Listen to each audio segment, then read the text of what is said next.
नमस्कार, न्यूज 18 के digital platform पर आपका बहुत स्वागत है। मैं हूं आपके साथ अंशिका पाठक। रूस और यूक्रेन के बीच तुर्की के शहर इस्तांबुल में हुई शांति वार्ता एक बार फिर बिना किसी नतीजे के खत्म हो गई। सोमवार को हुई इस बैठक में रूस ने ऐसी शर्तें रखी जिन्हें यूक्रेन ने सिरे से खारिज कर दिया। रूस ने मांग की कि यूक्रेन क्रीमिया और 4 अन्य इलाकों लुहांस्क, दोनेत्स्क, ज़पोरिजिया और खेरसोन को पूरी तरह से छोड़ दे, जो रूस ने 2014 से अपने कब्जे में ले रखा है। इतना ही नहीं, रूस ने यूक्रेन से अपनी सेना को सीमित करने, नाटो में शामिल न होने और रूसी भाषी लोगों के अधिकारों को संरक्षित करने की शर्त रखी है। रूस ने यह भी कहा कि यूक्रेन में रूसी भाषा को आधिकारिक दर्जा मिले और नाजीवाद की महिमा पर कानूनी रोक लगे। यूक्रेन ने इन मांगों को आत्मसमर्पण जैसा बताकर ठुकरा दिया और कहा कि रूस की ये शर्तें शांति की बजाय युद्ध को और लंबा खींचने की साजिश है। सबसे पहले ये जानिए कि इस बैठक में हुआ क्या। ये वार्ता मार्च 2022 के बाद दोनों देशों के बीच दूसरी औपचारिक बैठक थी, जो मुश्किल से 1 घंटे चली। दोनों पक्ष सिर्फ युद्धबंदियों की अदला बदली और मृत सैनिकों के शवों को लौटाने पर सहमत हो सके हैं। रूस और यूक्रेन ने सबसे कम उम्र और गंभीर रूप से घायल युद्धबंदियों को छोड़ने का फैसला किया। इसके अलावा लगभग 12,000 मृत सैनिकों के शवों को उनके देशों को सौंपने पर भी सहमति बनी है। यूक्रेन ने एक गंभीर मुद्दा उठाया कि रूस 400 यूक्रेनी बच्चों को जबरन अपने देश ले गया है, लेकिन रूस ने सिर्फ 10 बच्चों को लौटाने की बात मानी है। रूस का दावा है कि इन बच्चों को युद्ध क्षेत्र से उनकी सुरक्षा के लिए ले जाया गया था, लेकिन यूक्रेन इसे अपहरण बताता है।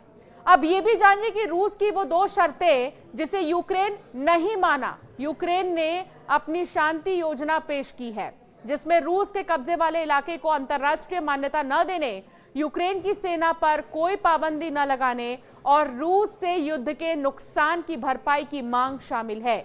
दूसरी ओर रूस ने 2 विकल्प रखे जो यूक्रेन के लिए अस्वीकार्य हैं। पहला, यूक्रेन 4 इलाकों से अपनी सेना पूरी तरह से हटाए। दूसरा, यूक्रेन सैन्य तैनाती रोके, विदेशी सैन्य सहायता बंद करे और 100 दिनों के अंदर राष्ट्रपति और संसदीय चुनाव कराए। रूस ने यह भी सुझाव दिया कि कुछ इलाकों में 2-3 दिन का युद्ध विराम हो, ताकि मृत सैनिकों के शव इकट्ठा किए जा सके। अब एक सवाल यह है कि क्या ज़ेलेंस्की और पुतिन में फिर दोबारा बात होगी या इसे ही आखिरी समझें? तुर्की के राष्ट्रपति रेसेप ताइप एर्दोगन ने इस बैठक को सकारात्मक बताया और उम्मीद जताई कि वो रूस के राष्ट्रपति व्लादिमीर पुतिन और यूक्रेन के राष्ट्रपति व्लादिमीर ज़ेलेंस्की को एक मेज पर ला सकती है, जिसमें अमेरिका के राष्ट्रपति डोनाल्ड ट्रंप भी शामिल होंगे। ट्रंप ने हाल ही में यूक्रेन युद्ध को खूनी स्नान बताते हुए इसे जल्द खत्म करने की अपील की थी, लेकिन रूस का कहना है कि वो सिर्फ अस्थायी युद्ध विराम नहीं बल्कि लंबे समय का समझौता चाहता है। तो वहीं यूक्रेन का मानना है कि पुतिन शांति में दिलचस्पी नहीं रखते। एक तरफा बातचीत, एक तरफ तो बातचीत, दूसरी तरफ हमला लगातार जारी है।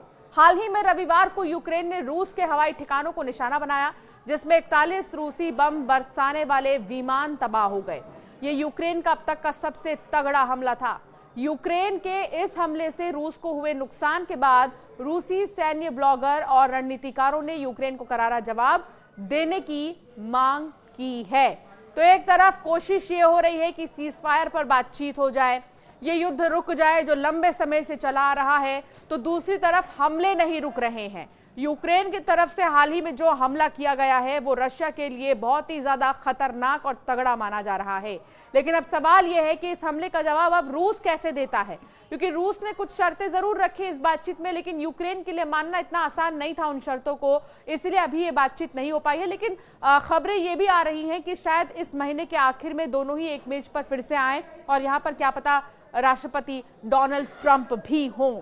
अभी इसको लेकर कोई आधिकारिक जानकारी नहीं है, लेकिन आपको जरूर हम बताएंगे कि अगली बातचीत कब होगी और कौन कौन इस बातचीत में मौजूद रहेगा, किन शर्तों पर बातचीत होगी। हमारे साथ आप बने रहिए। हर अपडेट के लिए हम आपको इस तरह के एक्सप्लेनर्स दिया करेंगे। आपका क्या मानना है इस बातचीत पर, हमें जरूर कमेंट कर बताएं।